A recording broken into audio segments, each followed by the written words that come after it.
Isang taos-pusong pagbati sa inyong lahat, mga kapwa ko pusong nagmamahal.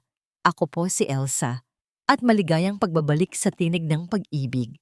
Samahan niyo po akong pakinggan ang isang kwentong magpapatunay na kung minsan, ang pinakamatinding sakit ay siya ring nagbibigay daan sa pinakamatatag na pagbangon. Paano kung ang tahanang buong akala mo'y matibay na kanlungan ay siya palang kulungang dahan-dahan sumisira sa iyong pagkatao?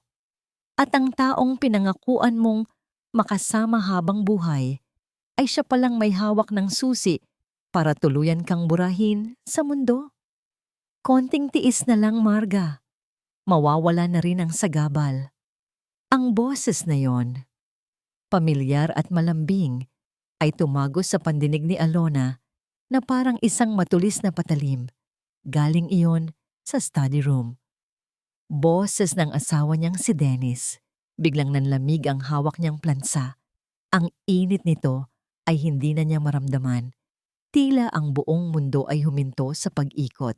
Sagabal? Sino ang sagabal? Kanina lang, habang maingat niyang pinaplansa ang paboritong barong ni Dennis, ang isip niya ay lumilipad.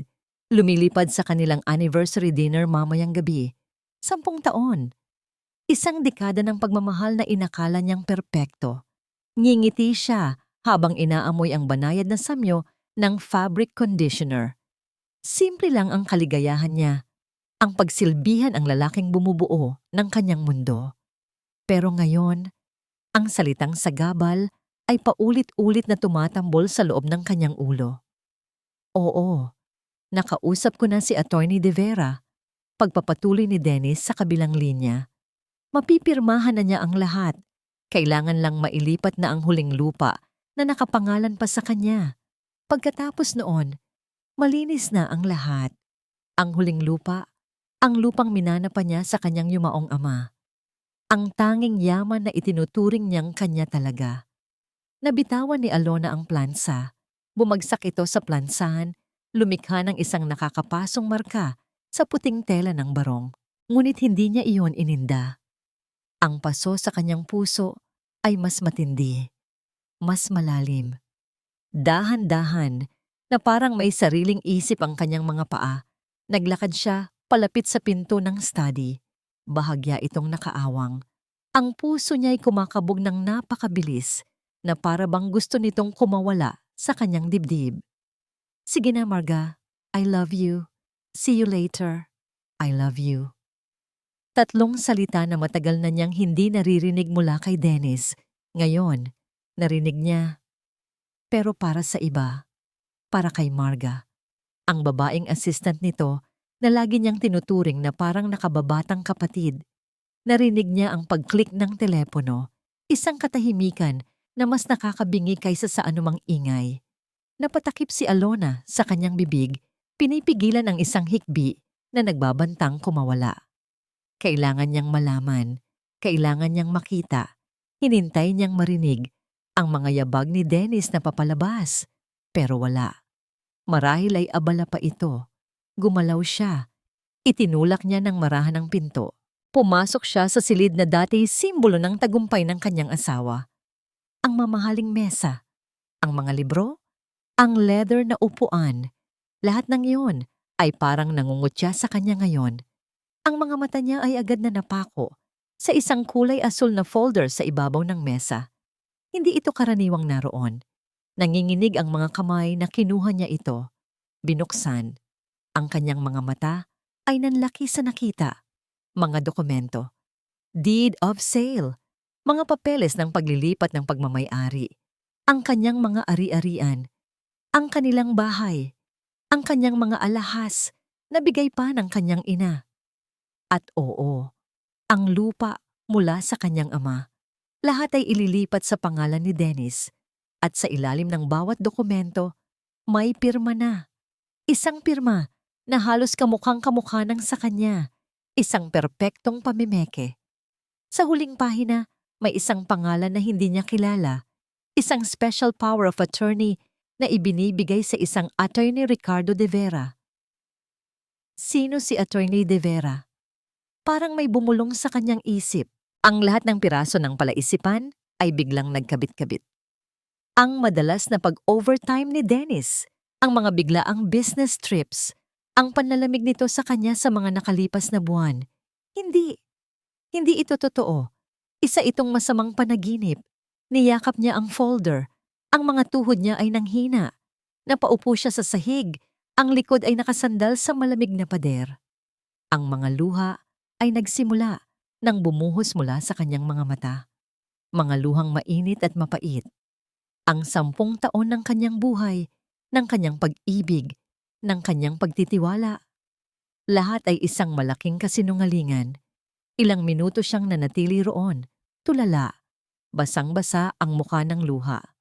Hanggang sa narinig niya ang tunog ng sasakyan ni Dennis na paparating. Isang kakaibang lakas ang biglang bumuhay sa kanya. Hindi galit, hindi paghihiganti, kundi isang simpleng pangangailangan na malaman ang sagot sa iisang tanong. Tumayo siya. Hindi niya pinunasan ang kanyang mga luha. Mahigpit niyang hinawakan ang asul na folder. Lumabas siya ng study at tinungo ang sala. Sakto namang bumukas ang pinto at pumasok si Dennis. Ngumiti pa ito nang makita siya. Isang ngiting hindi umabot sa mga mata. "Hi, Hon. Maaga ako nakauwi para sa..." Hindi nito natapos ang sasabihin. Napako ang tingin nito sa folder na hawak ni Alona. Ang nangiti nito ay dahan-dahang naglaho, napalitan ng isang malamig at blankong ekspresyon. Hindi sumigaw si Alona, hindi siya nagwala. Tinitigan niya lamang ang lalaking minahal niya ng buong buhay, ang lalaking pinag-alayan niya ng lahat. Itinaas niya ang folder, ang kamay niya'y nanginginig. At sa isang boses na basag at puno ng sakit, nagtanong siya, "Bakit, Dennis?" Hindi ito sumagot agad. Tinitigan lang siya nito mula ulo hanggang paa, na para bang isa siyang bagay na nakakadiri. Wala siyang nakitang pagsisisi sa mga mata nito. Wala kahit katiting na awa. Pagkatapos ng ilang segundong katahimikan, nagsalita ito. Ang bawat salita ay isang sampal na mas masakit pa sa anumang sampal na pisikal. Dahil kailanman, hindi ka naging sapat, Alona. Ang mga salitang yon ay parang usok na naiwan sa hangin. Ngunit ang bigat nito ay parang pader na humaharang sa paghinga ni Alona. Dahil kailanman, hindi ka naging sapat, Alona. Hindi siya kumibo. Hindi siya gumalaw. Pinanood niya lang si Dennis na tumalikod na parang wala itong narinig na kahit anong pagbasak. Pagbasak ng isang puso, pagbasak ng isang mundo. Ang pinto ay nagsara nang walang ingay. Pagkatapos ng ilang sandali, narinig niya ang pag-andar ng makina ng kotse nito na dahan-dahang humina hanggang sa tuluyan ng naglaho sa gabi. Ngayon, katahimikan na lang ang natira. Isang katahimikan na masakit sa tainga. Nabitawan niya ang folder. Ang mga papel ay kumalat sa sahig na parang mga tuyong dahon, mga testamento ng kanyang pagkawasak. Ang lakas na kanina'y nagpatayo sa kanya ay biglang nawala.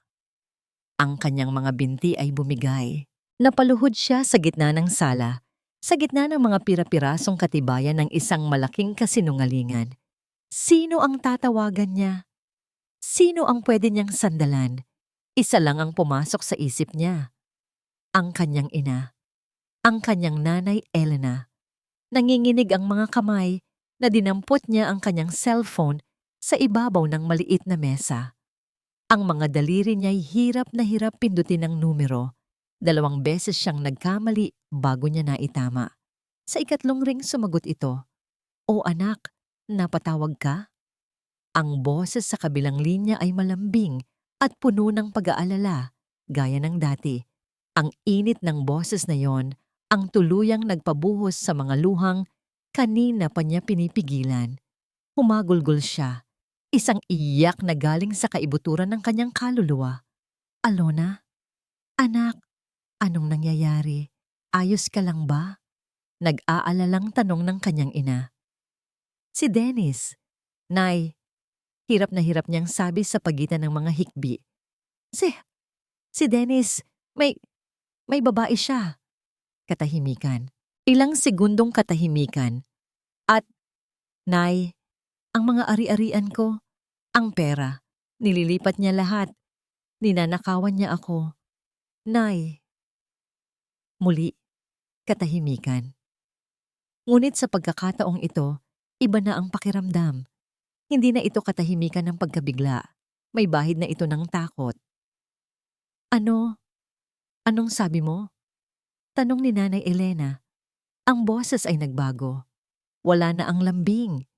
Napalitan ito ng isang matinis na pag-aalala. Alona, baka naman nagkakamali ka lang ng intindi. Baka naman may paliwanag si Dennis. Hindi po, Nay. Nakita ko. Nakita ko ang mga papeles. Narinig ko sila ni Marga na nag-uusap. Hindi ang inaasahan niyang simpatya ang kanyang natanggap. Ang narinig niya ay isang malalim na buntong hininga. Isang buntong hininga ng problema, hindi ng pakikiramay. Diyos ko, Alona. Bulong ng ina niya. Paano na yan? Paano na ang pag-aaral ng kapatid mo? Paano na yung mga bayarin natin dito sa bahay? Para siyang sinampal sa pangalawang pagkakataon. Mas masakit dahil ito ay galing sa sarili niyang ina. Ang mga tanong nito ay hindi, "Kumusta ka?" o "Nasaan ka?" Ang mga tanong nito ay tungkol sa pera, sa allowance, sa tulong na mawawala. Narinig pa niya ang isang mahinang boses sa background. Ang kapatid niyang si Cynthia. Ano yan, Nay? Dumating na ba yung allowance galing kay Kuya Dennis? Napapikit ng mariin si Alona. Ang sakit ay dumoble. Anak, makinig ka, sabi ni Nanay Elena. Ang boses ngayon ay nagmamadali, puno ng pakiusap. Pagpasensyahan mo na muna. Ganyan lang talaga ang mga lalaki. Baka naman nadala lang. Huwag kang gagawa ng kahit anong ikagagalit niya. Naiintindihan mo ba? Pero Nay, niloloko niya ako. Ninanakawan niya ako. Sigaw ni Alona, ang kanyang boses ay puno ng desperation. At ano ang gusto mong gawin ha, Alona? Makipaghiwalay? Isusumbong mo siya? Isipin mo naman kami. Isipin mo ang pamilya mo. Ang boses ni Nanay Elena ay tumaas na. Baka naman may dahilan si Dennis. Di ba't may pinagdadaanan din ang negosyo niya? Kailangan niya ng suporta, hindi ng gulo.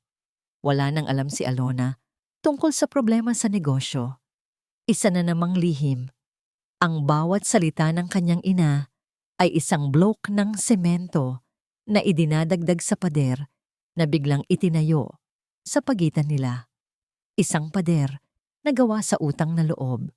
Isang pader na mas matibay pa sa anumang pader na gawa sa bato. Gusto pa sanang magpaliwanag ni Alona. Gusto niyang isigaw na biktima siya dito, pero naunahan na siya ng kanyang ina. Anak, pakiusap. Ang huling sinabi nito, ang boses ay nanginginig na sa takot.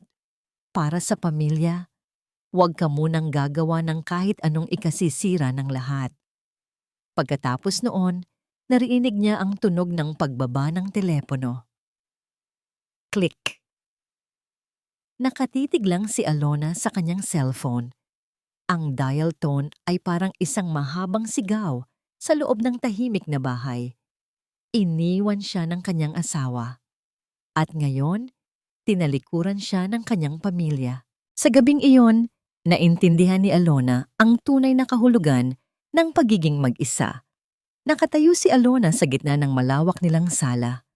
Ang bawat mamahaling gamit, bawat litratong nakasabit sa pader ay parang mga multong nang uuyam sa kanya. Ang bahay na minsan niyang tinawag na tahanan ay isa na ngayong malamig na kulungan. Wala siyang kakampi rito. Wala siyang masandalan. Kinuha niya ang susi ng kanyang kotse. Hindi niya alam kung saan siya pupunta. Ang alam niya lang, kailangan niyang umalis. Kailangan niyang makahinga. Nagmaneho siya ng walang direksyon. Ang mga ilaw ng syudad ay dumadaan sa kanyang paningin na parang mga makukulay na guhit lang. Ang isip niya ay blangko, manhid sa sakit. Paulit-ulit lang na tumatakbo sa utak niya ang dalawang pangungusap. Hindi ka naging sapat at para sa pamilya. Ang isa ay sampal mula sa kanyang asawa. Ang isa ay patalim mula sa sarili niyang ina. Parehong malalim ang sugat. Sa gitna ng kanyang pagkalito, isang imahe ang biglang pumasok sa kanyang isip. Isang maliit na kainan na may amoy ng mainit na sabaw. Isang mukhang laging nakangiti at mga matang puno ng pag-unawa. Si Tita Lorna, pinsan ng kanyang yumaong ama.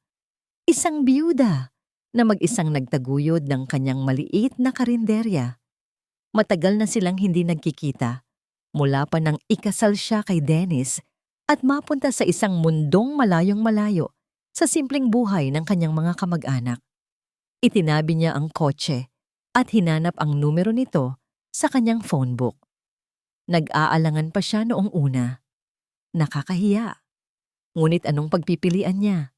Nagring ito ng ilang beses bago may sumagot. Hello? Boses na medyo may edad na, pero malinaw. Tita Lorna? Nauutal na sabi ni Alona. Alona? Hija, ikaw ba yan? Bakit napatawag ka? Gabi na ah. Hindi na napigilan ni Alona ang pag-crack ng kanyang boses. Tita, pwede po ba akong pumunta dyan? Isang saglit na katahimikan. Walang tanong na, bakit? O anong nangyari? Ang tanging narinig niya ay, saan ka na ba? Bukas pa ang pinto. Mag-iingat ka sa pagmamaneho. Pagdating ni Alona sa maliit na karinderya, sa gilid ng isang tahimik na kalye, nakita niya si Tita Lorna na naghihintay sa labas. Sarado na ang kainan. Tanging isang ilaw na lang sa loob ang nakabukas. Pagbaba pa lang niya ng kotse, pagkakita pa lang niya sa mukha ng kanyang tiyahin, ang lahat ng pader na kanyang itinatayo ay gumuho. Tumakbo siya at niyakap ito ng mahigpit. At doon, sa balikat ng isang halos estranghero na, ibinuhos niya ang lahat ng sakit, lahat ng pighati, lahat ng luha na hindi niya mailabas kanina. Hindi nagsalita si Tita Lorna. Hinayaan niya lang si Alona na umiyak. Dahan-dahan niyang hinagod ang likod nito, isang haplos na puno ng pag-unawa at pagdamay. Umiyak ka lang, bulong nito. Dito, ligtas ka. Dinala siya ni Tita Lorna sa loob, sa isang maliit na mesang plastik. Ang amoy ng nilagang buto-buto ay nanunuot pa sa hangin. Simple ang lugar, pero may init at kapayapaan na hindi niya naramdaman sa kanyang mansyon kailanman. Pinaupo siya nito at inabutan ng isang basong tubig.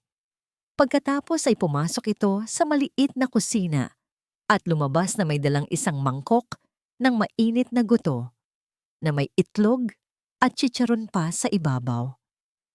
Kumain ka muna, sabi nito.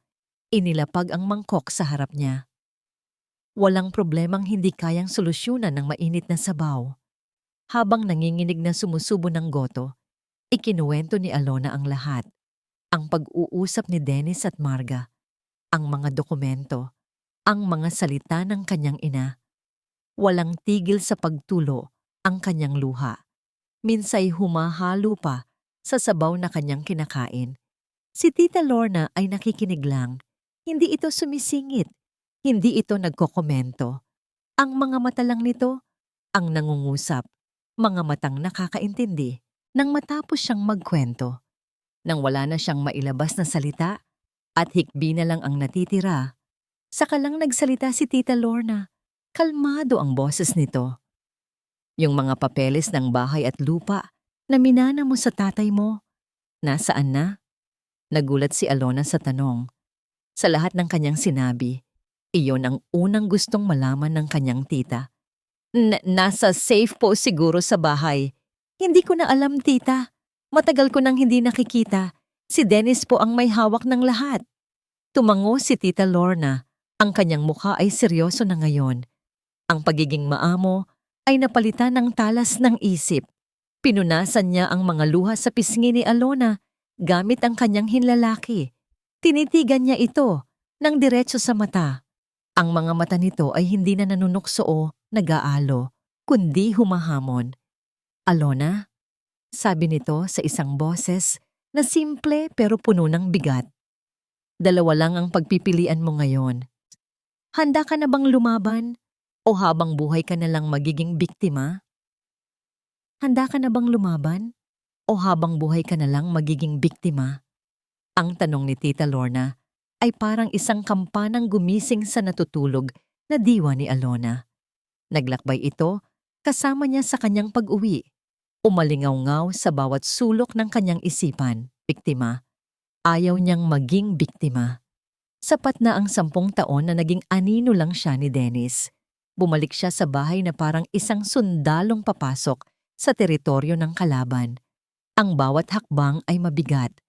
Ang bawat paghinga ay pinag-isipan. Nakasalubong niya si Dennis sa sala. Nakaupo ito sa paborito nitong silya, nagbabasa ng dyaryo na para bang walang nangyari. Nakita siya nito. Ibinalik nito ang tingin sa dyaryo. Isang malinaw na mensahe na hindi siya mahalaga. Nilakasan ni Alona ang kanyang loob. Lumapit siya. Dennis, mahinang sabi niya. Hindi ito sumagot. Dennis, nag-isip ako.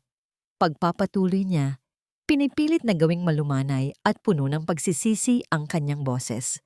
Patawad na. Siguro kasalanan ko rin. Masyado lang akong nagulat. Patawarin mo na ako. Ibinaba ni Dennis ang dyaryo. Tinitigan siya nito ng may pagtataka na unti-unting napalitan ng isang mapanlibak na ngiti. Ang nangiting yon ay nagsasabing, alam ko namang babalik ka sa akin. Good. Simpleng sabi nito. Mabuti at natauhan ka. Pag-usapan na lang natin to bukas. Itinaas nitong muli ang dyaryo, tapos na ang usapan. Tumangulang si Alona at tumalikod. Ang puso niya'y kumakabog, hindi sa takot, kundi sa galit sa sarili, dahil sa pagpapanggap na ginawa niya. Ngunit alam niya, ito ang kailangan. Kailangan niya ng oras. Hinintay niya ang hating gabi. Hinintay niyang marinig ang malalim at ritmikong hilik ni Dennis mula sa kanilang kwarto. Isang patunay na mahihimbing na itong natutulog, panatag sa kanyang munting tagumpay. Dahan-dahan siyang bumangon. Walang ingay. Ang bawat galaw ay kalkulado.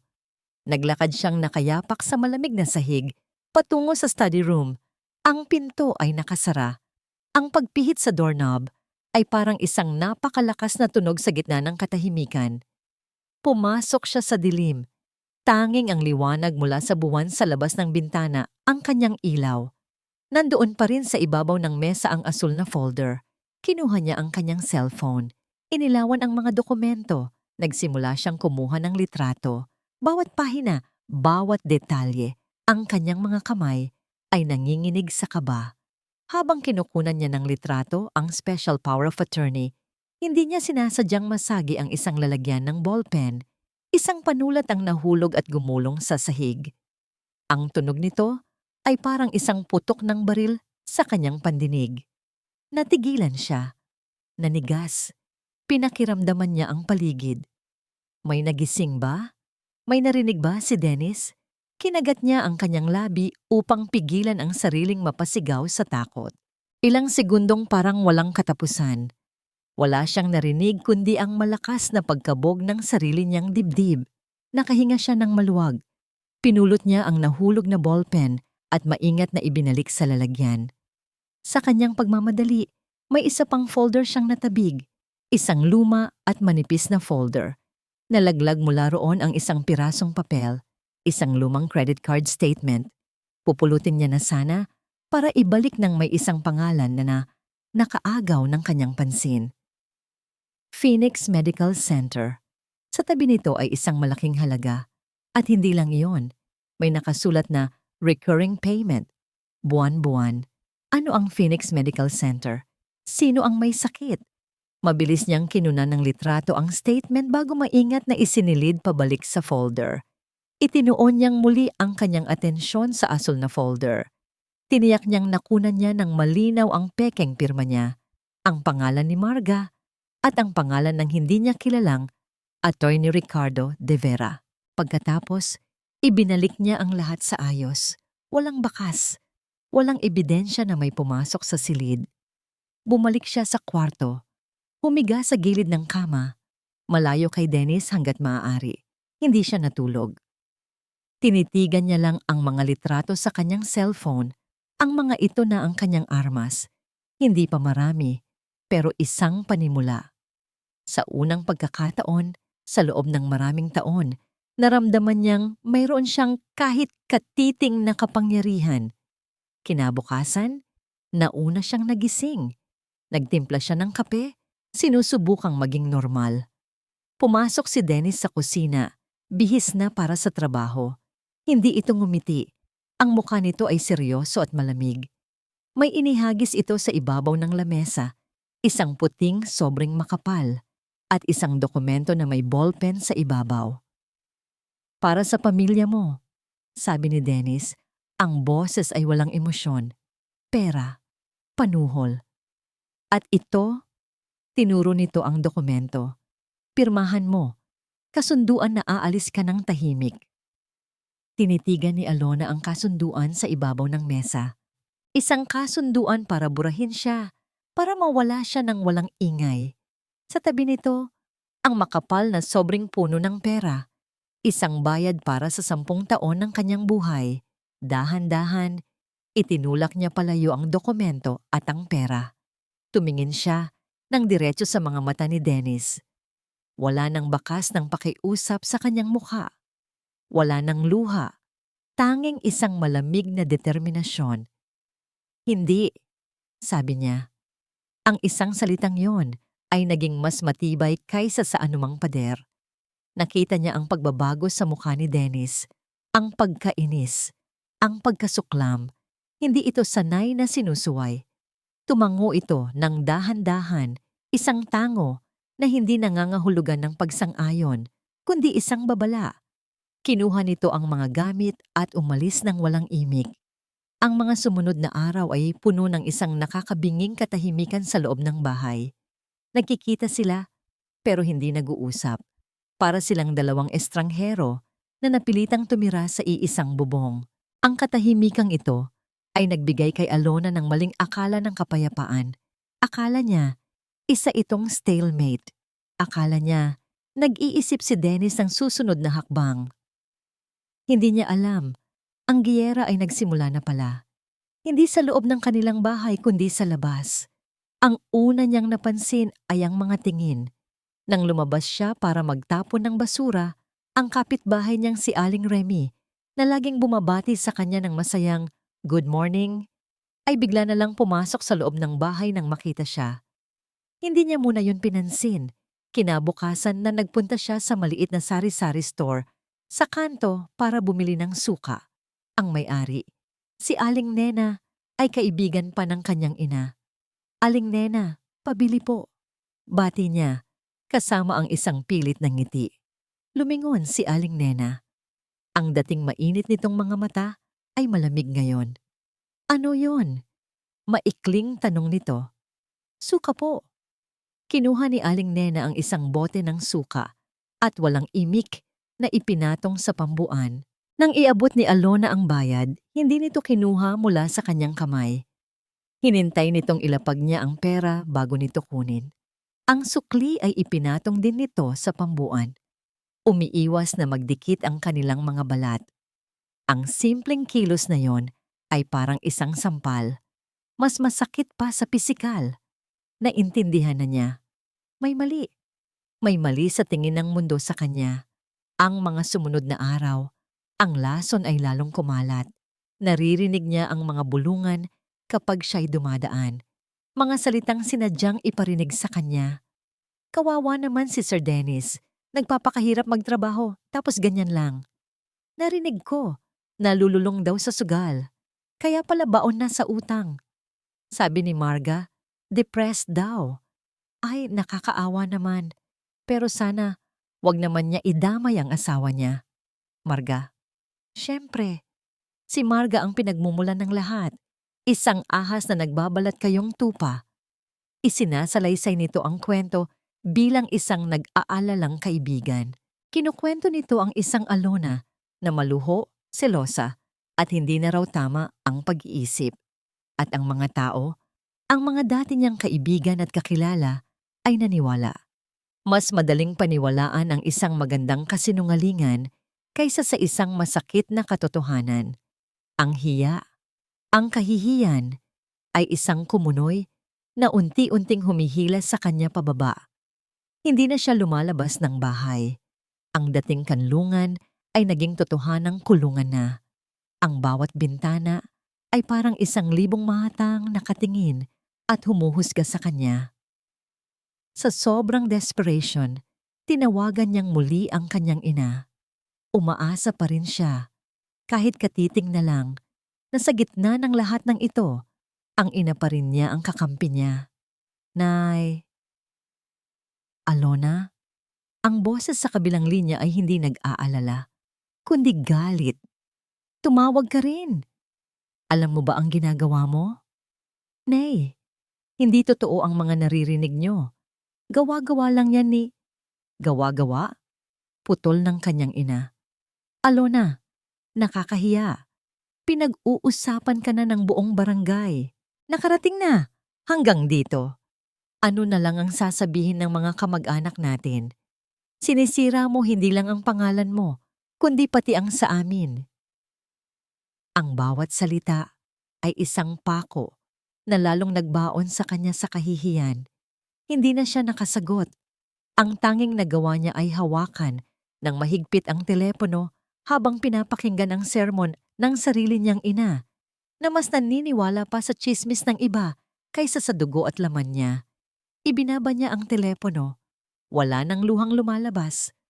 Napalitan ito ng isang nanunuot na lamig. Tinalikuran na siya ng lahat. Ngayon, sigurado na siya. Sa giyerang ito, nag-iisa lang siyang lalaban. Ang mga pader ng bahay ay tila humihinga at ang bawat paghinga ay bumubulong ng mga salitang nakakahiya. Hindi na matiis ni Alona ang pananatili sa sala, sa kusina o sa kwarto. Ang bawat sulok ay may alaala at lahat ng alaala ay may lason na ngayon. Para takasan ang sarili, nagpasya siyang linisin ang maliit nilang bodega. Isang lugar na puno ng alikabok at mga bagay na nalimutan na. Perpekto. Gusto niyang maging abala. Gusto niyang mapagod. Gusto niyang may itapon, may alisin, para maramdaman niyang may kontrol pa siya sa kahit anong bagay. Binuksan niya ang pinto at sinalubong siya ng amoy ng lumang papel at alikabok. Sinimulan niyang ilabas ang mga lumang kahon, mga gamit na hindi na ginagamit, mga damit na hindi na kasya. Walang awa niya itong inilagay sa isang malaking basurahan. Bawat bagay na kanyang itinatapon ay parang isang piraso ng nakaraan na gusto niyang burahin, hanggang sa nakita niya ang isang luma at malaking balikbayan box. Nakasulat sa gilid nito ang kanyang pangalan noong dalaga pa siya. Alona Villanueva. Binuksan niya ito. Sa ibabaw ay mga luma nilang litrato ni Dennis. Mga litratong kuha noong nagsisimula pa lang sila. Noong ang mga ngiti ay totoo pa. Noong ang mga mata ni Dennis ay nakatingin sa kanya na parang siya ang buong mundo nito. Mabilis niyang isinara ang album. Ang masyadong masakit. Sa ilalim ng mga album ay may mga lumang sulat, mga greeting card at ilang mga libro. Aalisin niya na sana ang mga ito nang may makita siyang pamilyar. 4 na luma at manipis na notebook. Kinuha niya ang isa. Ang sulat kamay sa pabalat ay sa kanya. Company Ledgers, 2015. Naalala niya. Ito yung mga unang taon ng kumpanya ni Dennis. Wala pa silang sapat na pondo para kumuha ng accountant. Kaya siya, na may kaunting kaalaman sa bookkeeping, ang gumagawa ng lahat. Siya ang naglilista ng mga gastos, ng mga benta, ng lahat ng pumapasok at lumalabas na pera. Habang hinahaplos niya ang sarili niyang sulat kamay sa mga pahina, isang alaala ang bumalik. Naalala niya ang mga gabing puyat sila pareho. Si Dennis ay abala sa mga plano at siya naman ay abala sa pag-compute sa tabi nito, habang paulit-ulit niya itong tinitimplahan ng kape. Ang puso niya ay kumirot sa alaala ng isang pagmamahal na akala niya ay totoo. Itatabi na niya sana ang mga notebook ng isang pangalan ang nakaagaw ng kanyang pansin. Isang pangalan ng supplier na paulit-ulit na nakasulat, Solid Builders. May kung anong kuryente ang gumapang sa kanyang sistema. Hindi niya alam kung bakit, pero ang pangalang iyon ay tila may koneksyon sa lahat ng nangyayari. Tumayo siya, iniwan ang gulo sa bodega, at dinala ang mga notebook sa kwarto. Umupo siya sa sahig at kinuha ang kanyang cellphone. Tumawag siya kay Tita Lorna. Tita, bungad niya, hindi na nagpaligoy-ligoy. May natatandaan po ba kayong supplier ni Dennis dati na Solid Builders ang pangalan? Solid Builders? Sagot ni Tita Lorna sa kabilang linya. Parang narinig ko na yan. Bakit? Anong meron? Nandito po sa mga lumang ledger ko. Sila yung supplier ng halos lahat ng materyales para sa mga malalaking project noon. Tingnan mo nang mabuti, Alona. Sabi ni Tita Lorna, ang boses ay naging seryoso. Ihambing mo ang mga record mo dyan sa mga litratong kinuha mo sa cellphone mo. Iyon nga ang ginawa ni Alona. Binuksan niya ang gallery ng kanyang cellphone. Sa isang kamay, hawak niya ang notebook. Sa screen, tinititigan niya ang mga litrato ng mga bagong dokumento na nasa asul na folder. Mga kontrata, mga resibo, mga purchase order. Lahat may pangalan ng Solid Builders, pero may mali. Ang mga presyo sa mga bagong dokumento ay doble, minsan triple pa, kumpara sa mga nakasulat sa kanyang lumang ledger. Ang mga petsa ng delivery ay hindi tumutugma at higit sa lahat, ang pirma. Itinapat niya ang screen ng cellphone sa isang pahina ng notebook kung saan may lumang kontrata na pinirmahan ni Dennis. Tinitigan niya ang pirma sa luma at bagong dokumento. Ang pirma sa notebook ay pamilyar sa kanya. Medyo pakiling, mabilis, pero may diin sa dulo. Pirma ng isang taong ambisyoso at puno ng pangarap. Ang pirma sa bagong kontrata sa screen ng cellphone. Iba. Kahit sinong hindi eksperto ay makakahalata. Pilit. Bawat kurba ay pinag-isipan. Walang buhay. Parang kinopya lang. Nabitawan niya ang notebook. Ang kanyang paghinga ay bumilis. Ang mga mata niya ay nanlalaki habang nakatitig sa dalawang pirma. Isa mula sa nakaraan at isa mula sa kasinungalingan ng kasalukuyan. Sa isang boses na halos pabulong sa hangin, nasabi niya sa sarili, "Peke ito?" Isang linggo pagkatapos niyang matuklasan ang mga pekeng pirma, dumating ang araw ng taunang fiesta ng kanilang barangay. Kung sa mga nakaraang taon, ay isa ito sa mga pinakahihintay niyang araw. Ngayon, para itong isang sentensya ng kamatayan. Kailangan nating pumunta, Alona, sabi ng ina niya sa telepono, para mapakita sa mga tao na walang problema, para sa kahihiyan ng pamilya. Kahihiyan. Ang salitang yun na naman. Kaya kahit labag sa kanyang loob, nagbihis si Alona. Isang simpleng bestida, walang alahas, walang kolorete sa mukha. Para siyang isang kulay abo na ibon sa gitna ng isang makulay na karnabal. Ang buong paligid ay maingay. Ang tugtog ng banda, ang tawanan ng mga bata, ang amoy ng barbecue at iba't ibang kakanin. Nagkalat ang mga banderitas sa kalye. Lahat ay masaya. Lahat maliban sa kanya. Habang naglalakad sila ng kanyang ina at kapatid, ramdam niya ang mga matang nakatutok sa kanya. Ang mga bulungan ay parang mga bubuyog na umiikot sa kanyang tainga. Ngunit pinilit niyang itaas ang kanyang noo. At pagkatapos, nakita niya sila. Sa gitna ng plaza, nakatayo si Dennis at Marga. Si Dennis, sa kanyang mamahaling polo shirt, ay nakikipagtawanan sa kapitan ng barangay. Si Marga sa kanyang pulang bestida, na hapit sa katawan, ay nakakapit sa braso ni Dennis na parang isang tropeo. Sila ang larawan ng isang perpektong mag-asawa. Sila ang sentro ng atensyon. Isang matinding kirot ang gumuhit sa puso ni Alona. Ang dapat sana'y lugar niya, inagaw na ng iba. Nagpatuloy siya sa paglalakad, pilit na hindi sila tinitingnan, ngunit tila may sariling plano ang tadhana. O si Marga. "Alona, kumusta ka na?" Isang boses na matamis pa sa leche flan, pero may hidden na lason. Lumingon si Alona.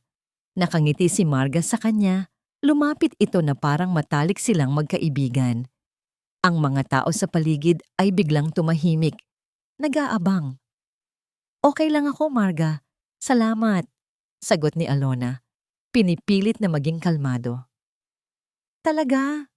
Sabi ni Marga. Sinadyang lakasan ng boses para marinig ng mga usisero sa paligid. Naku, mabuti naman kung ganon.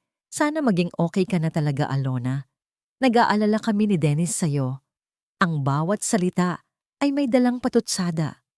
Ang pag-aalala ay isang insulto. Para nitong sinasabi sa lahat na siya ang may problema, na siya ang kawawa, na siya ang baliw. Naramdaman ni Alona ang pag-init ng kanyang mga palad. Gusto niyang isigaw ang katotohanan. Gusto niya itong sampalin sa harap ng lahat ng tao. Ngunit nakita niya ang ngiting tagumpay sa mga labi ni Marga.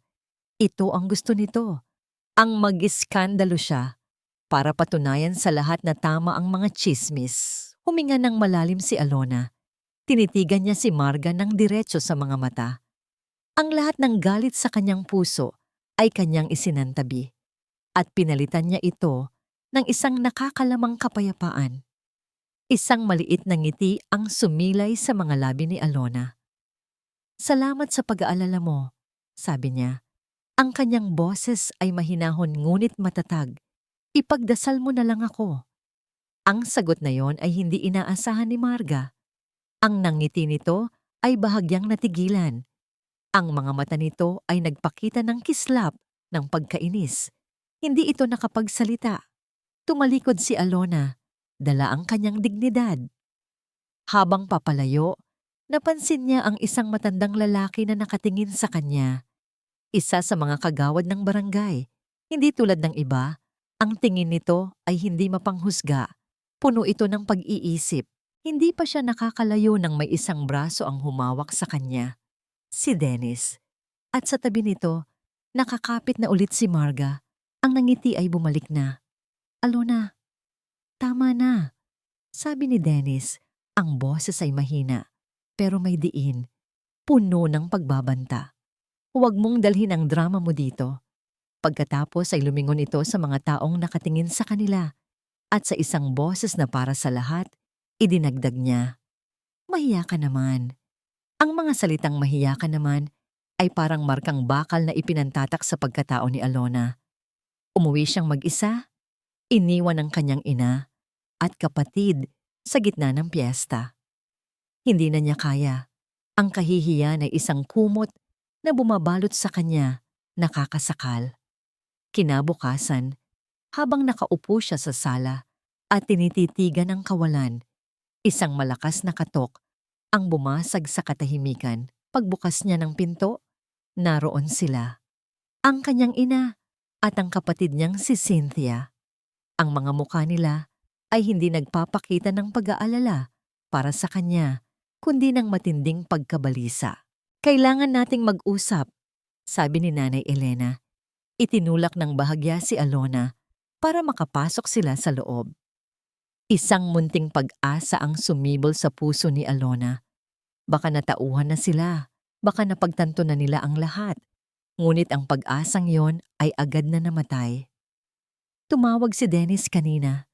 Simula ni Nanay Elena, ang boses ay nanginginig. Sabi niya, kung hindi mo papipirmahan ang kasunduan, puputulin na niya ang lahat ng tulong sa amin. Lahat-lahat, Alona. Tinitigan sila ni Alona, hindi makapaniwala.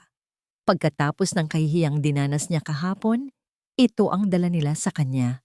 Hindi yakap, hindi pagdamay, kundi isang banta. Kaya pumunta kayo rito? Tanong ni Alona. Ang boses ay nagsisimula nang manginig sa pigil na galit. Para maging tagapagdala ng mensahe niya, para pilitin ako. Anak, hindi mo naiintindihan, sabi ni Nanay Elena. Ang mga luha ay nagsisimula nang mamuo sa kanyang mga mata. Hindi mo naiintindihan ang hirap na pinagdaanan namin bago dumating si Dennis. Ayokong bumalik doon. Ayokong magbilang ulit ng bawat sentimo. Pero Nay, Pera niya yan na ninakaw sa akin, ate. Please lang, sabat ni Cynthia ang kapatid niya. Ang boses nito ay walang bahid ng pag-aalala, kundi puro pagkaini. Just be practical. Ano bang mas mahalaga? Yang pride mo o ang kapakanan namin? Kapakanan niyo? Napasigaw na si Alona. Paano ko naman ako? Paano naman ang buhay ko na sinisira niya? You're being selfish. Sigaw pabalik ni Cynthia. Ang mga salita ay tumatagos na parang mga bubog. Sarili mo lang ang iniisip mo. Paano naman ako? Paano yung kinabukasan ko? Paano yung pangako ni Kuya Dennis na babayaran niya yung trip ko abroad para sa pag-aaral ko? Natigilan si Alona. Trip abroad? Isa na namang lihim. Isa na namang kasunduan na ginawa sa likod niya. Tumingin siya sa kanyang ina na umiiyak. Tumingin siya sa kanyang kapatid na galit sa kanya. At sa sandaling iyon, isang masakit na katotohanan ang luminaw sa kanyang isipan. Hindi sila pamilya. Sila ay mga bihag. At ang nagbabantay sa kanilang kulungan ay si Dennis. Ang pagmamahal nila sa kanya ay may presyo. Ang katapatan nila ay nakasalalay sa kung sino ang naglalagay ng pagkain sa kanilang mesa. Isang nakakabininging katahimikan ang namayani. Ang mga hikbilang ni Nanay Elena ang maririnig. Pagkatapos, tumigil ang pag-iyak ni Alona. Ang kanyang mukha, na kanina'y puno ng sakit, ay naging blangko. Ang kanyang mga mata ay naging malamig na parang yelo. Tumingin siya sa kanila, isa-isa, na parang tinitingnan niya ang dalawang estranghero. Simula ngayon, sabi niya, ang kanyang boses ay mahinahon, ngunit may bigat na parang bato. Matuto na kayong tumayo sa sarili niyong mga paa. Huminga siya ng malalim. Dahil tapos na akong maging pamilya niyo. Tumalikod siya. Naglakad patungo sa pinto. Hindi na niya sila nilingon. Hinawakan niya ang doorknob. At sa huling pagkakataon, binuksan niya ang pinto para sa kanila. Para palabasin sila sa kanyang buhay. At pagkatapos, isinara niya ito ng buong lakas. Ang kalabog ng pinto ay umalingaw-ngaw sa buong kabahayan. Isang tunog ng pagtatapos. Ang tunog ng isang kadenang sa wakas ay naputol. Ang kalabog ng pinto ay nag-iwan ng isang matinding katahimikan sa loob ng bahay. Walang luha, walang pagsisisi. Tanging isang malamig na kapasyahan ang bumalot sa puso ni Alona. Ang mga kadenang pumipigil sa kanya, ang utang na loob, ang pakiusap, ang panunumbat ay putol na. Ngayon, malaya na siyang lumaban para sa sarili niya. Kinuha niya ang cellphone. Dalawa ang kailangan niyang malaman. Ang misteryo ni Attorney Ricardo de Vera at ang koneksyon ng Phoenix Medical Center. Tinawagan niya si Tita Lorna. Tita, ako po to. Sabi niya. Ang boses ay kalmado na. May ipapakiusap po sana ako. Pwede niyo po bang alamin kung sino si Attorney Ricardo de Vera? Kahit anong impormasyon tungkol sa kanya. Sige, Hija. Ako na ang bahala dyan. Mabilis na sagot ni Tita Lorna na tila naramdaman ang pagbabago sa determinasyon ni Alona. Pagkababa ng telepono, huminga ng malalim si Alona. Ngayon, ang pangalawang misteryo, Phoenix Medical Center. Ito ay isang bagay na kailangan niyang gawin ng mag-isa. Isang malaking sugal. Nagbihis siya ng simpleng blusa at pantalon. Nagdala siya ng isang maliit na paper bag na naglalaman ng dalawang mainit-init pang siopaw na binili niya kanina. Nagmaneho siya patungo sa ospital. Ang puso niya ay kumakabog sa bawat metro na kanyang tinatahak. Paano kung mahuli siya? Paano kung may makakilala sa kanya? Pero itinulak niya ang takot sa isang tabi. Wala na siyang babalikan. Ang tanging daan ay pasulong. Sa information desk ng ospital, nagkunwari siyang may hinahanap na kamag-anak. Miss, pasensya na po. Dito po ba nakakonfine si Ricardo de Vera? Tiyuhin ko po kasi. Galing pa po akong probinsya. Sabi niya, ginamit ang pinakaawa-awa niyang boses. Tiningnan ng babae ang computer. Kumunot ang noo nito. Ma'am, nasa restricted wing po siya. Bawal po ang bisita maliban sa immediate family. Ganun po ba? Sabi ni Alona, pinipilit na magpakita ng pagkadismaya. Kahit saglit lang po, gusto ko lang po sana siyang makita. Hindi po talaga pwede, ma'am. Sorry po. Hindi nagtagumpay. Ngunit hindi sumuko si Alona. Naglakad-lakad siya sa lobby, nag-iisip ng ibang paraan. Napansin niya ang mga nurse na abala. May isang nurse na mukhang pagod na pagod, nag-aayos ng kanyang mga gamit sa isang sulok, marahil ay patapos na ang shift. Nilakasan niya ang kanyang loob at nilapitan ito. Miss, excuse me po, mahinang sabi niya. Tumingin ang nurse sa kanya. Ang mukha ay pagod, pero mabait. Pasensya na po sa abala. Sabi ni Alona, inabot ang paper bag. Para po sa inyo. Munting pasasalamat lang po sa trabaho nyo. Nagulat ang nurse. Ngumiti ito ng bahagya. Nako, salamat. Hindi mo na kailangang gawin to. Gusto ko po sanang magtanong. Tungkol po sa isang pasyente. Si Ricardo de Vera po. Tiyuhin ko po. Hindi po kasi ako pinayagan sa information desk, pero nag-aalala lang po talaga ako sa kanya. Kumusta na po ba siya? Tiningnan ng nurse ang paligid. Nasa special care unit si Mr. De Vera. Pabulong nitong sabi. Matagal na siya rito. Bedridden. Hindi na halos nakakapagsalita o nakakagalaw. Tumango si Alona na para bang alam na niya ito. Ang nagbabayad po ng lahat. Ang kumpanya po ba ng asawa niya? Hindi hija, sabi ng nurse. Isang private company ang nagbabayad, Villanueva Enterprises. Villanueva Enterprises. Ang kumpanya ni Dennis, narito na. Ang koneksyon. Nagpasalamat si Alona at mabilis na umalis bago pa siya makahalata. Pagbalik niya sa kotse, nanginginig ang kanyang mga kamay. Kung si Ricardo de Vera ay malubha ang sakit at hindi na nakakagalaw, paano siya nakapirma sa mga dokumento?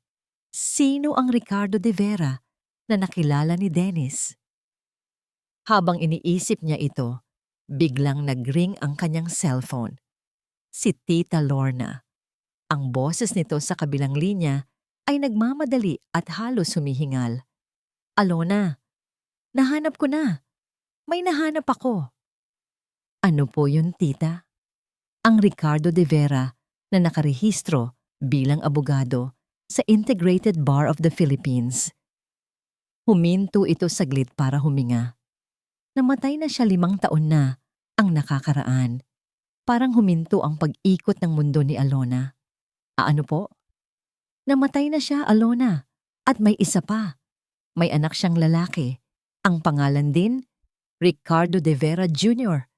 Biglang nagliwanag ang lahat. Ang nasa ospital ay ang anak. Ang ginagamit nilang pangalan sa mga dokumento ay ang pangalan ng patay na abogado. Alona, sabi ni Tita Lorna. Ang boses nito ay puno ng pagkabigla. Diyos ko, ginagamit nila ang pangalan ng patay. Hawak ni Alona ang manibela. Nakatitig sa kawalan. Hindi na ito isang simpleng kaso ng pagnanakaw o panloloko. Ito ay isang mas malaki at mas madilim na krimen at hawak niya ngayon ang susi. Ang susi na magbubukas ng lahat. Ang susi ng katapusan para kina Dennis at Marga. Hawak ni Alona ang manibela, pero ang isip niya ay nasa ibang lugar. Ang mga salita ni Tita Lorna ay umuulit-ulit sa kanyang isipan na parang sirang plaka. Ginagamit nila ang pangalan ng patay. Hindi na ito simpleng panloloko. Ito ay isang krimen. Isang malaking kasalanan, hindi lang sa kanya, kundi sa batas. Ang takot na dati bumabalot sa kanya ay unti-unting napalitan ng isang kakaibang tapang. Ang tapang ng isang taong wala nang pwedeng iwaksi sa kanya. Kinaumagahan, sinundo niya si Tita Lorna. Dala niya ang isang bag na naglalaman ng lahat ng kanyang armas, ang 4 na lumang notebook at ang kanyang cellphone na puno ng mga litrato. Mga litrato ng kasinungalingan. Nagpunta sila sa isang maliit na law office sa isang hindi gaanong kilalang gusali sa Maynila. Ito raw ay opisina ng anak ng isang matalik na kaibigan ni Tita Lorna. Isang batang abogado, pero matalino at puno ng prinsipyo. Sumalubong sa kanila si Atyungong Benjamin Benitez. Bata pa nga ito, marahil ay nasa early 30s lang, pero ang mga mata nito ay matalas at ang tindig ay puno ng kumpiyansa. Tita Lorna, it's good to see you. Bati nito bago bumaling kay Alona. Mrs. Villanueva, please have a seat. Ang opisina nito ay simple lang. Puno ng mga libro, hindi ng mga mamahaling palamuti. Isang lugar ng trabaho, hindi ng pagpapakitang gilas. Dito, naramdaman ni Alona na ligtas siya. Inilatag nila ang lahat sa ibabaw ng mesa. Ikinuwento ni Alona ang lahat, mula sa simula. Si Tita Lorna ang nagdagdag ng mga detalye tungkol sa kanyang sariling investigasyon. Tahimik lang na nakikinig si Attorney Benitez. Paminsan-minsay tumamatango. Ang mga matay seryosong sinusuri ang bawat ebidensya. Nang makita nito ang pagkakaiba ng mga pirma at marinig ang kwento tungkol sa patay na abogado, nanlaki ang mga mata nito. This is... Napahinto ito. Tila naghahanap ng tamang salita. This is more than just marital fraud. This is a large-scale criminal conspiracy. Kaya po ba nating ilaban ito, attorney? Tanong ni Alona. Ang boses ay may bahid pa rin ng alinlangan. Tumingin si Attorney Benitez sa kanya. Mrs. Villanueva, ang tanong ay hindi kung kaya nating ilaban. Ang ebidensya niyo ay matibay. Ang tanong, handa po ba kayo? Your husband is a powerful man. May mga connection siya. This will be a very difficult, very public, and very dirty fight. Tumingin si Alona kay Tita Lorna na tumangulang sa kanya, nagbibigay ng lakas. Pagkatapos ay ibinalik niya ang kanyang tingin sa abogado. Ang dati niyang pagod na mga mata ay nag-aapoy na ngayon sa determinasyon. Handa na po ako, sabi niya. Inihanda ni Attorney Benitez ang mga papeles, isang formal na reklamo, fraud, falsification of public documents, conspiracy. Ang bawat salita ay parang isang martilyo na pupukpok sa pundasyon ng kasinungalingan ni Dennis. Inilapag nito ang dokumento sa harap ni Alona. Sa tabi nito ay isang itim na ballpen. Napatingin si Alona sa ballpen. Naalala niya ang hindi mabilang na mga beses na pumirma siya sa mga dokumento na inilalatag ni Dennis sa harap niya. Mga business papers, mga tseke, mga kontrata. Pumipirma siya ng hindi nagbabasa dahil sa tiwala, dahil sa pag-ibig, isang bulag na pag-ibig. Ngayon, kinuha niya ang dokumento, binasa niya ang bawat salita, bawat pangungusap, bawat bantas. Tiniyak niyang naiintindihan niya ang lahat. Pagkatapos, kinuha niya ang ballpen. Ang kamay niya ay hindi na nanginginig. Dahan-dahan, sa isang sulat na buo at matatag, pinirmahan niya ang kanyang pangalan sa ilalim ng pahina. Ang tunog ng dulo ng ballpen sa papel ay ang tanging maririnig sa silid. Isang tunog na nagsasabing, tapos na ang pagiging biktima. Simula na ng digmaan. Sa kabilang banda ng syudad, sa isang malamig at maluwag na opisina, sa tuktok ng isang gusali. Abala si Dennis sa isang business meeting. Isang staff ang pumasok at nag-abot sa kanya ng isang brown envelope. Isang court summons. Binuksan niya ito. Binasa. Hindi siya natakot. Hindi siya nag-alala. Isang mapanlibak na ngiti ang sumilay sa kanyang mga labi. Nag-excuse siya sa meeting at pumasok sa kanyang private office. Kinuha ang cellphone at tinawagan si Marga. Nakuha ko na. Bungad niya. Ang boses ay kalmado at puno ng pang-aalipusta. The summons.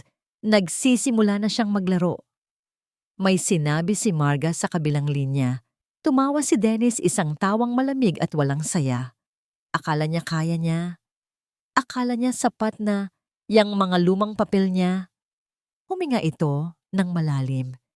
Tila nilalasap ang kapangyarihang hawak niya. Pwes, ipakita natin sa kanya kung paano maglaro ang mga tunay na may kapangyarihan. Ang courtroom ay malamig. Ang matataas na kisame nito ay tila lumulunok sa lahat ng tunog, nag-iiwan ng isang mabigat na katahimikan. Para kay Alona, ang hangin sa loob ay mas mabigat pa kaysa sa bakal. Bawat paghinga niya ay isang pakikibaka. Nakaupo siya sa tabi ni Atty. Benitez. Suot niya ang pinakasimple niyang bestida, isang paraan para maging invisible. Pero alam niya, lahat ng mata ay nasa kanya. Sa kabilang panig, nakaupo si Dennis, bihis sa isang mamahaling suit. Ang muka ay kalmado at mayabang. Sa tabi nito ay si Marga, mukhang kagalang-galang sa kanyang corporate attire. At sa tabi nila, ang kanilang abogado, si Attorney Ricardo Sandoval, isang veteranong abogado na kilala sa pagiging tuso at walang awa. Mukha itong buhaya na naghihintay lang ng tamang oras para Manila. Nagsimula ang sesyon. Ang unang nagsalita ay si Attorney Sandoval.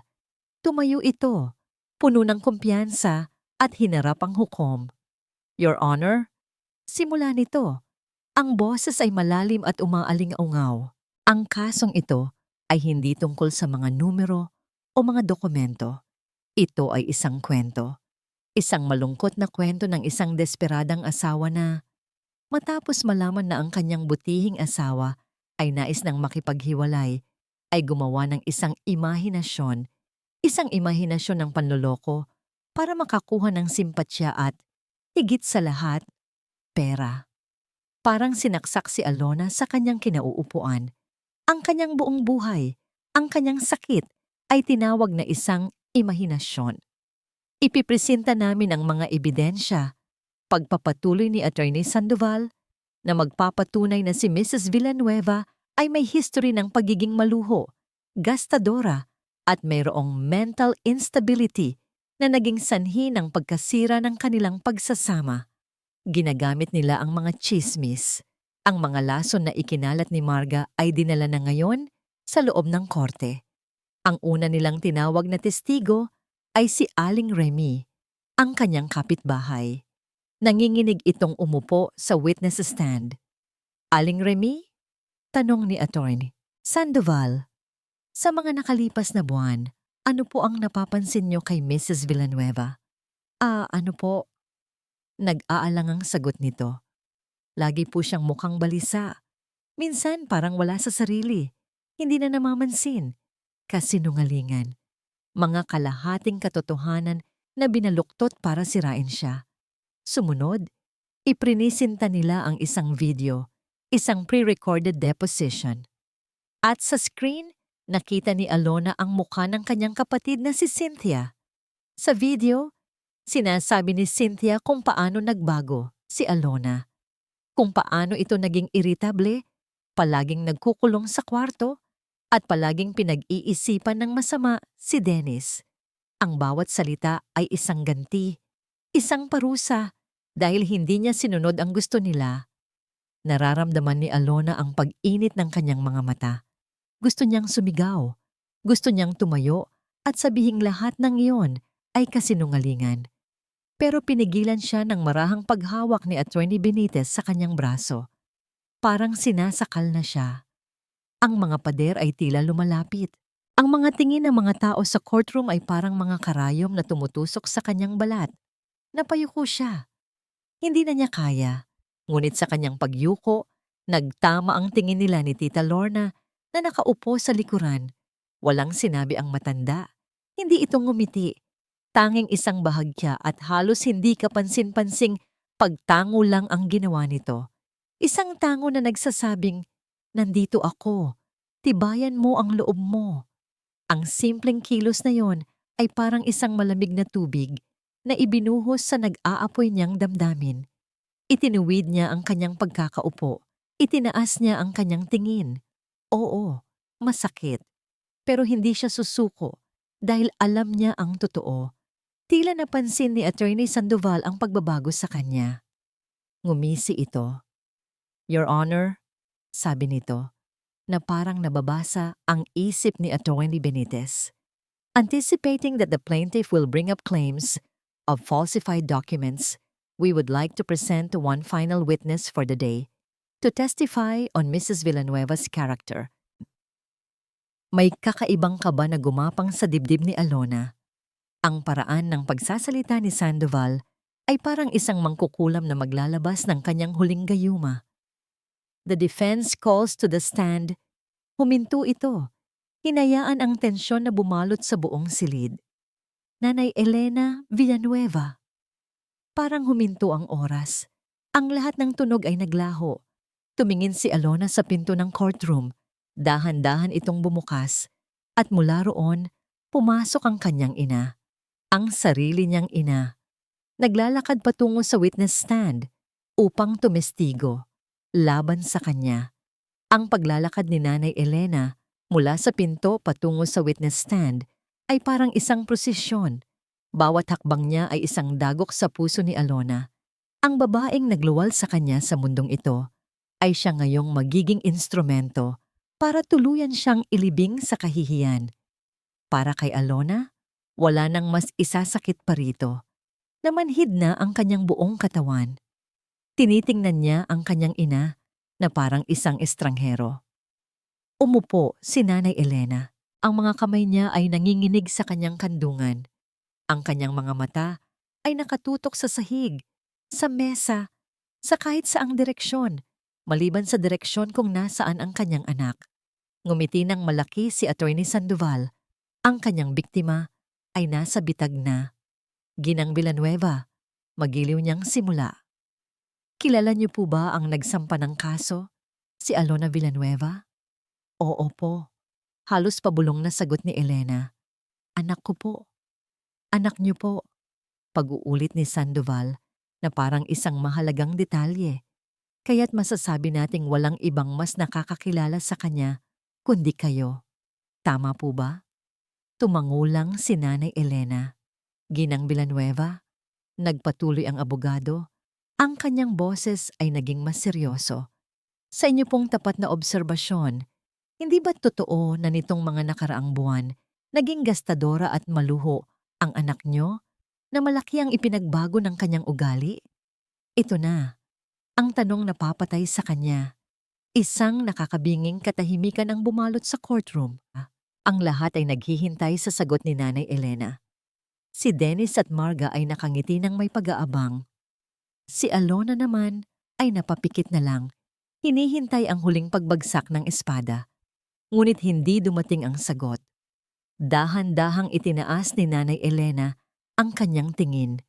Sa unang pagkakataon, mula nang pumasok siya, tiningnan niya si Alona. At sa mga mata ng kanyang anak, hindi galit ang nakita niya, hindi pagkamuhi. Ang nakita niya ay isang malalim, nakalulunod na sakit. Isang sakit na siya mismo ang nagdulot. Nakita niya ang anak na isinakripisyo ang pangarap para sa kanila. Nakita niya ang anak na hindi bumili ng bagong damit para lang maibili ng libro ang kapatid. Nakita niya ang totoong Alona. Biglang nag-iba ang lahat sa kanyang paningin. Ang mga salita ng abogado, gastadora, maluho, ay naging mga kasinungalingang sumasampal sa kanyang sariling mukha. Ang mga labi ni Nanay Elena ay nagsimulang manginig. Ang kanyang mga mata ay nagsimulang mamasa. Isang butil ng luha ang pumatak. Sinundan ng isa pa hanggang sa naging isang tahimik na agos. Nainis si Attorney Sandoval. Ginang Villanueva, isang simpleng oo o hindi lang po ang kailangan namin. Ang pagpupumilit ng abogado ang siyang tuluyang bumasag sa lahat ng pader sa puso ni Nanay Elena. Sa likuran, nakikita ni Cynthia ang kapatid ni Alona, ang biglaang pagbabago sa mukha ni na Dennis at Marga. Ang kanilang kumpiyansa ay napalitan ng pag-aalala, pagkatapos ay ng bahagyang takot. Sa unang pagkakataon, nakita niya ang tunay nilang kulay. Hindi sila mga tagapagligtas. Sila ay mga mersenaryo na natatakot na baka ang kanilang bayarang testigo ay bumaliktad. Umiling si Nanay Elena. Dahan-dahan. Hindi, sabi niya sa basag na boses.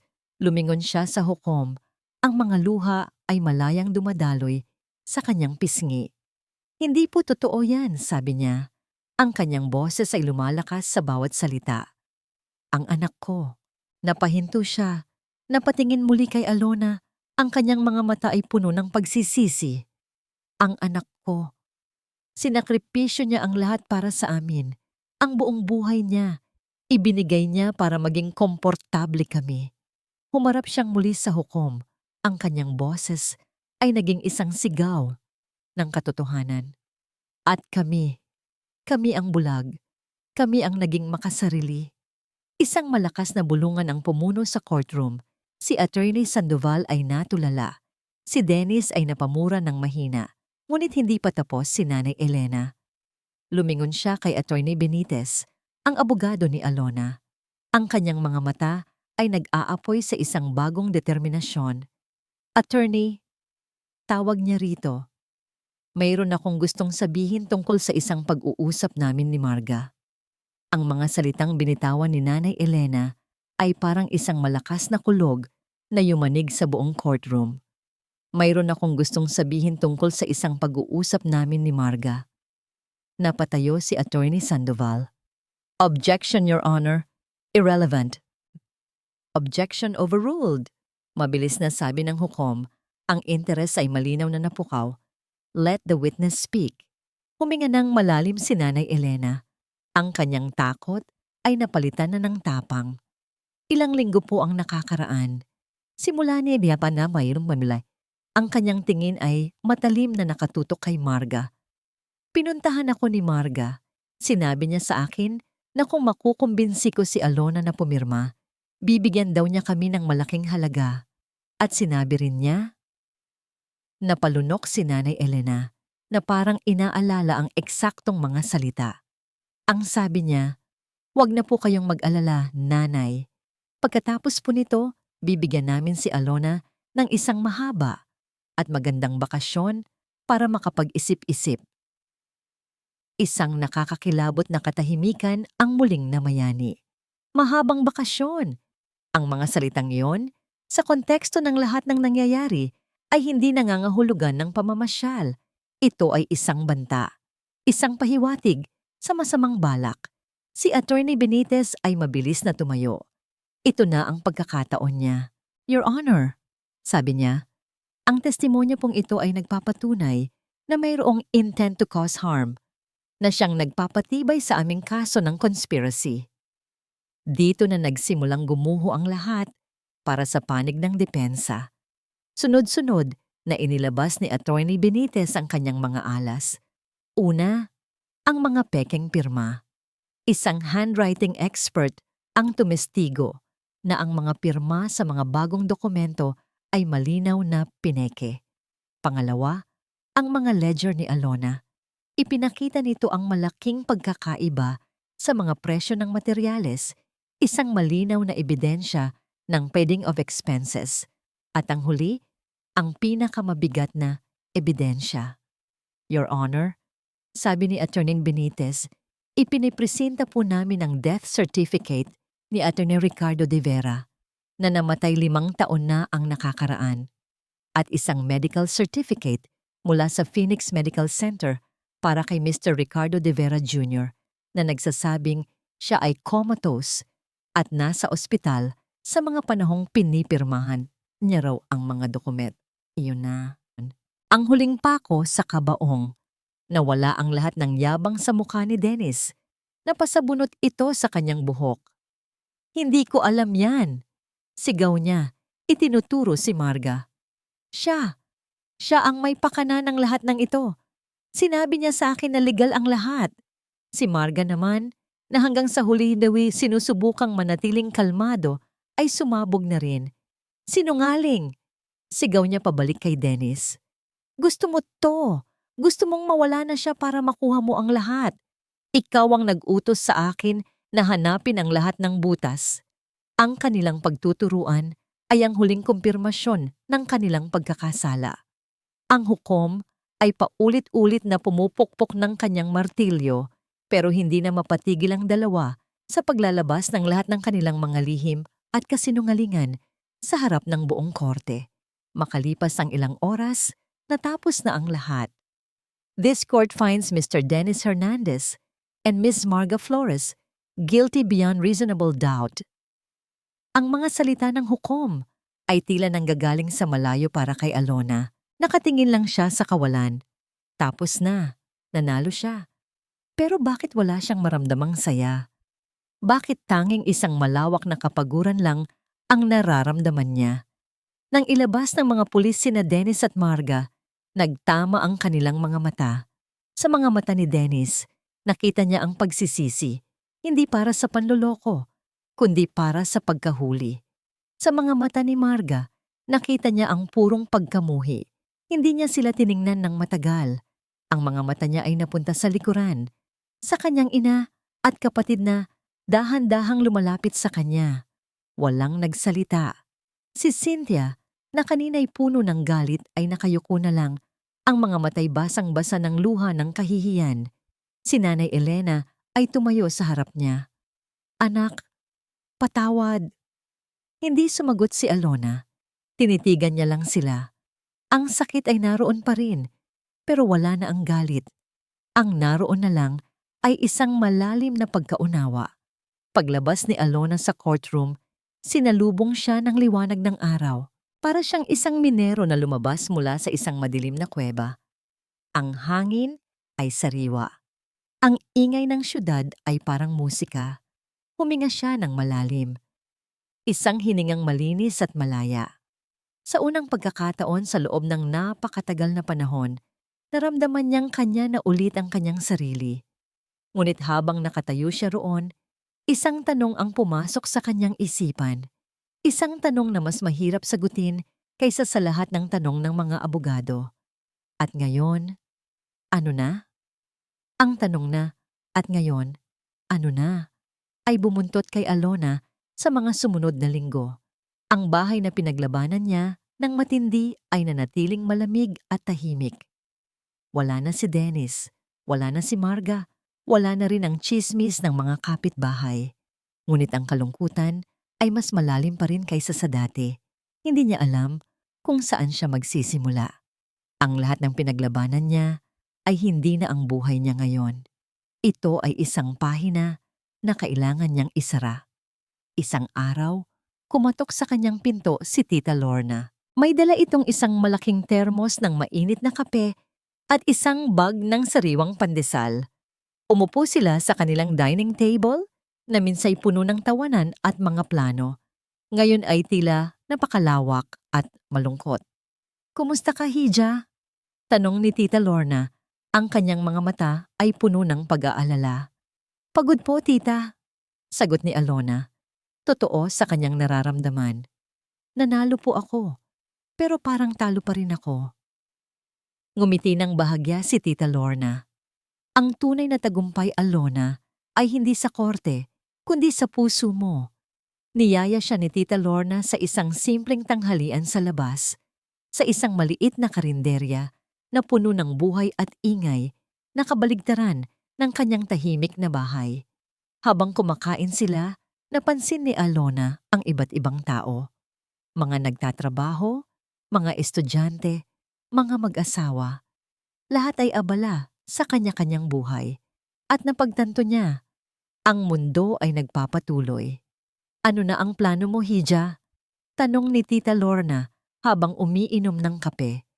Huminga ng malalim si Alona. "Tita, nagdesisyon na po ako. Ibebenta ko na po ang lahat. Ang bahay, ang mga ari-arian." Nagulat si Tita Lorna. "Lahat?" "Opo. Kailangan ko nang bumuo ng bagong buhay. Isang buhay na walang Dennis, walang Marga, at walang utang na loob." Nahihiya pa rin si Alona na banggitin ang kanyang ina at kapatid. Ngumiti si Tita Lorna. "Mabuti yan, Hija. Ang pagtira sa nakaraan ay parang paglangoy sa ilog na walang katapusan. Dadalhin ka lang nito palayo sa kung saan mo gustong puntahan. Ang isang bahagi po ng pera, gusto kong ibigay sa kanila." Patuloy ni Alona. Ang boses ay mahina. "Para makapagsimula sila. Sa kondisyon po na matuto silang tumayo sa sarili nilang mga paa. Hindi na po ako magiging ATM machine nila." Tumango si Tita Lorna. "Iyan ang pagpapatawad, Alona. Hindi paglimot, kundi pagtayo sa sarili mong desisyon at pagbibigay ng pagkakataon sa kanila na matuto. At ako po, sabi ni Alona, ang kanyang mga mata ay nagningning. Gusto kong umuwi sa probinsya, sa lumang bahay ng papa. Ang lumang bahay ng kanyang ama, isang maliit na bahay na naiwan sa kanila sa isang tahimik na probinsya sa Batangas, isang bahay na halos nalimutan na niya. Gusto kong doon magsimula ulit, dagdag niya. Gusto kong gumawa ng sarili kong negosyo, isang bagay na makakatulong sa ibang babae. Sa mga babaeng katulad ko na naloko, nasaktan pero gustong bumangon ulit. Pag-uwi niya mula sa karinderya, nagpasya si Alona na bisitahin ang kanyang ina at kapatid. Hindi ito madali. Ang mga pader ng kanyang puso ay matigas pa rin. Nang makita niya sila, ang kanilang mga muka ay puno ng kahihiyan at pagsisisi. Umiyak si Nanay Elena, humingi ng tawad. Si Cynthia naman ay nakayuko lang, tahimik. Patawad, ate, mahinang sabi ni Cynthia. Nagkamali po ako. Sarili ko lang ang iniisip ko. Napatingin si Alona sa kanyang kapatid. Sa unang pagkakataon, nakita niya ang totoong pagsisisi sa mga mata nito. Hindi ito pagkabahala sa mawawalang allowance, kundi sakit dahil sa mga pagkakamali. Patawarin mo kami, anak, sabi ni Nanay Elena, nakaluhod pa nga. Huminga ng malalim si Alona. Nay, Cynthia, nakalimutan niyo ako dahil sa pera, pero hindi ko kayo tatalikuran. May ipinasa siyang sobre sa kanila. Ito ang tulong ko sa inyo para makapagsimula. Makahanap kayo ng trabaho, ng sarili ninyong pangkabuhayan. Pero hindi na ako ang bubuhay sa inyo. Kailangan nating matuto. Nag-iyakan sila. Pero sa pagkakataong ito, hindi iyak ng pagtutol, kundi iyak ng pasasalamat at pag-asa. Patawad, ate, muling sabi ni Cynthia, tumingin ng diretso sa kanya. Tutulungan ko si nanay. Maghahanap ako ng trabaho. Mag-aaral akong mabuti. Isang buwan ang lumipas, naibenta na ang bahay at ang iba pang ari-arian. Ang isang malaking bahagi ng pera ay naibigay na sa kanyang ina. At si Alona, dala ang kanyang mga pangarap, ay nagpaalam na sa syudad.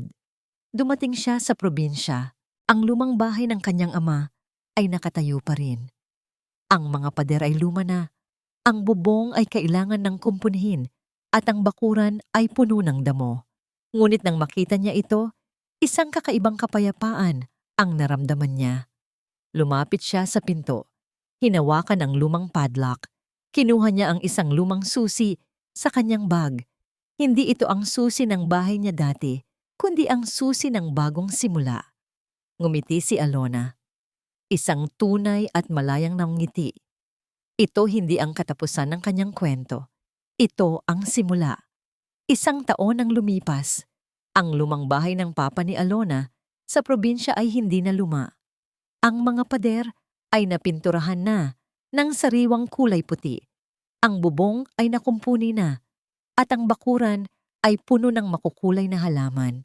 Mula sa isang nakalimutang bahay, ito ay naging isang tahanang puno ng buhay. Sa loob ng bahay, umalingaw-ngaw ang tunog ng mga makina ng pananahi. Ang mga babae sa komunidad ay abala sa paggawa ng iba't ibang disenyo ng mga tela. Ngayon, ang maliit na tindahan ni Alona ay isa ng bahay gawaan ni Alona, isang sentro kung saan ang mga kababaihan ay tinuturuan niyang manahi, magdisenyo at kumita ng sarili nilang pera. Nakatayo si Alona sa may bintana, hawak ang isang tasa ng mainit na kape. Nakangiti siya habang pinagmamasdan ang kanyang mga manggagawa. Ang bawat tahi ay hindi lang nagdudugtong ng tela, kundi pati na rin ng mga pangarap. Ang bawat ngangiti ay hindi lang dahil sa kinita, kundi dahil sa dignidad na nabawi. Kung minsan, dumadalaw si Tita Lorna. Laging may dalang bagong kwento at inspirasyon. Nagtatawanan sila sa mga kwento ng nakaraan at nagpaplano para sa hinaharap. Ang galing mo, Hija, sabi ni Tita Lorna isang beses habang tinitingnan ang isang bagong disenyo ng damit. Hindi ko akalaing dito ka pala dadalhin ng tadhana. Dito po pala ako dapat, sagot ni Alona. Ang kanyang nangiti ay malalim at totoo. Kahit ang kanyang ina at kapatid ay dumadalaw na rin tuwing weekend, hindi na sila humihingi ng pera. Si Nanay Elena ay may sarili ng maliit na tindahan ng gulay sa palengke. Si Cynthia naman nagtatrabaho sa isang BPO company sa Maynila at nag-aaral pa rin ng part-time. Ang mga mata nila ay hindi na puno ng takot o galit, kundi ng paggalang at pagmamahal. Patawad po ulit, ate, sabi ni Cynthia isang hapon habang nagtutulungan sila sa pagdidilig ng halaman. Kung hindi dahil sa inyo, siguro hanggang ngayon nakakulong pa rin kami sa mga kagustuhan ng iba. Nakalimutan niyo ako noon, pero hindi ko kayo tinalikuran, sabi ni Alona. Dahil sa huli, pamilya pa rin tayo. Hindi madali ang pagpapatawad. Hindi ito isang magic switch. Pero sa paglipas ng panahon, natutunan ni Alona na ang pagpapatawad ay hindi para sa kanila.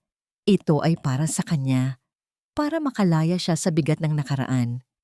Nang araw na yon, binisita siya ng isa sa kanyang mga manggagawa, si Elsa, isang single mother na biktima rin ng panloloko ng asawa. Aling Alona, salamat po talaga sa opportunity na ito, sabi ni Elsa. Ang mga mata ay may luha ng pasasalamat. Dahil po sa inyo, nakabangon po ulit ako. Nakita ko po na may halaga pa rin po ako. Ngumiti si Alona. Inakbayan niya si Elsa. Hindi Elsa, sabi niya. Ang kanyang tinig ay puno ng init at pag-asa. Salamat sa'yo. Tayo ang nagtutulungan at hindi ka nag-iisa. Umupo si Alona sa lumang tupa ng bahay. Ang araw ay unti-unting lumulubog. Nagpapahid ng kulay kahel sa kalangitan. Hinihipan ng hangin ang kanyang buhok. Hindi na siya ang Alona na takot, nalilito, o puno ng puot. Ang kanyang puso ay puno ng kapayapaan. Natagpuan niya ang tunay na kalayaan, hindi sa pagtakas, kundi sa pagharap sa kanyang mga sugat at pagpapagaling sa kanyang sarili. Ang pag-ibig niya ay hindi na nakasentro sa isang tao, kundi sa kanyang sarili, sa kanyang komunidad, at sa bagong kinabukasan na siya mismo ang bumuo. Nakatingin siya sa horizon, sa isang bagong umaga na unti-unting sumisikat. Ang kanyang paglalakbay ay isang patunay na ang pinakamatinding sakit ay siya ring nagbibigay daan sa pinakamatatag na pagbangon. At ang pag-ibig, sa huli, ay hindi lang sa paghahanap ng kapareha, kundi sa paghahanap ng sarili at pagbabahagi ng liwanag nito sa mundo.